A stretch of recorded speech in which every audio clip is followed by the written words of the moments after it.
In this video, I'm going to show you how you can protect your Microsoft Word document by setting a password. If you find this video helpful, please like and subscribe to this channel. Alright, so as you can see, I have here an already typed or written document and I wish to go ahead and protect it with a password.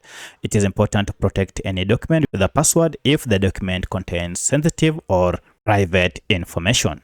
So to protect this document with a password, first go ahead and save the document, and once you have saved it, now you can open it and head to File here. From File, go ahead and choose this option called Info, and then from Info you should see we have an option Protect Document. If you click on Protect Document here, we have quite a number of options here.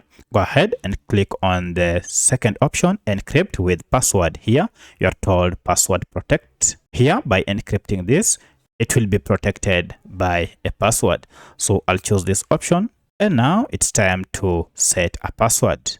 However, you are cautioned that if you lose or forget the password, it cannot be recovered. So it is advisable to keep a list of passwords and their corresponding document names in a safe place. So I'll go ahead and set my password and then click on OK. You have to re-enter the password. And now it's done. You can see the protection has been enabled.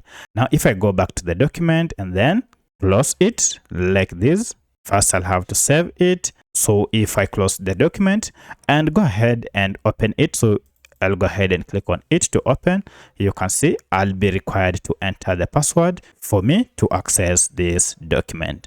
So I'll go ahead and open the document using my password. So that's how you can set a password on your document in Microsoft Word. If you have any other question, kindly let me know in the comment section. Otherwise, thanks for watching and let's meet in the next video.